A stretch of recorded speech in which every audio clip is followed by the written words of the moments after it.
So let's talk with Dr. Daria Gillespie. She's an assistant professor of emergency medicine here in Atlanta. And oh, by the way, she is pregnant. So you come from this from a very interesting perspective because you understand and respect the science that we're talking about here. But then you have your own personal concerns.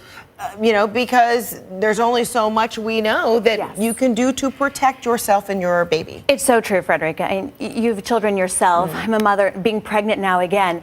We worry about everything when we're pregnant. And so now pregnant women have to worry about Zika, but they also have to worry about what are the risks of these exposures from these chemicals.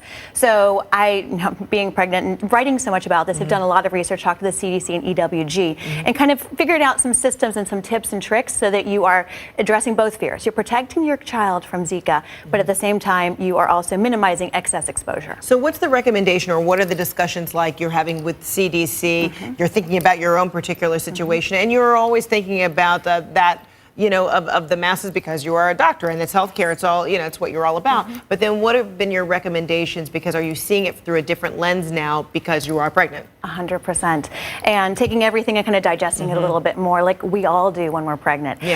So number one is what I call a Zika chic. And that means that if you see me outside, I'm going out in pants and I'm going out in a loose t-shirt, even with permethrin. That way, step number two is to spray yourself with repellent, but you're exposing yourself much less, which is the key, is that we do have to use DEET and picaridin, but it's a trade-off. I was going to ask you about that, because then there are concerns about the type, the DEET and all that, and especially when you're pregnant. Like you said, I remember when I was, pregnant, I was worried about everything that I might be able to control, and those kinds of contaminants are one of those things. But you're saying go ahead and embrace certain things like DEET. Be carefully. I'm not saying don't go take a bath in DEET right now or any of the repellents, but that is DEET and picaridin are the two that we have the most data on. So if you cover yourself everywhere, then it's okay to spray, and also use what many people, you probably didn't know, the lower percentages of DEET, for instance, say 10 to 20%, doesn't mean it's less effective than 30 or 40%. It just means it lasts for less time. So if you're going out in the yard with your toddler, for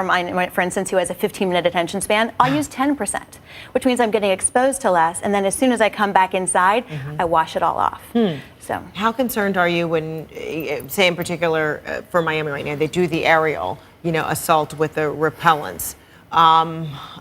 What should people, particularly women who are pregnant, be thinking about that? The inhalants, or are the dangers just so much greater by getting Zika that's one of those things you just have to let go temporarily, at least? Well, the danger is exceptionally scary with Zika.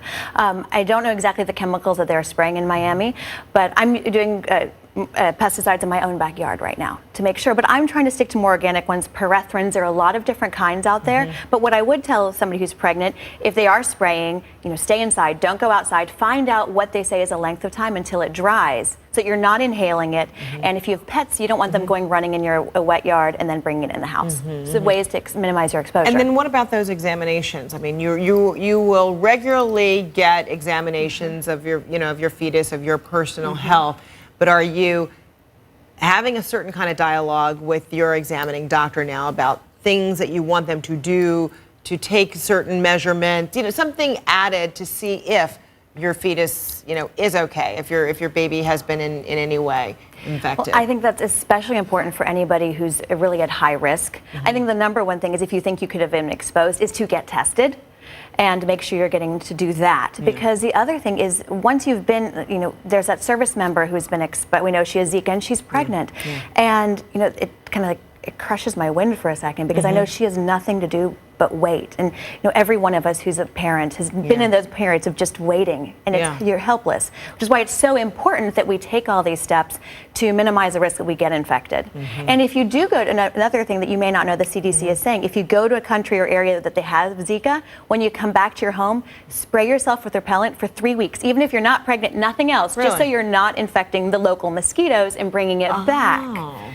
So it's it takes a village, really. It really does. When we're talking about Zika. Yeah, it does indeed. All right, thank you so much, Ro. That's very alarming and at the same time very enlightening. Daria Gillespie, Dr. Daria Gillespie. Dr. Daria works. Dr. Daria, okay, good. Whew, mouthful. All right, thanks so much. All right, straight ahead, much more.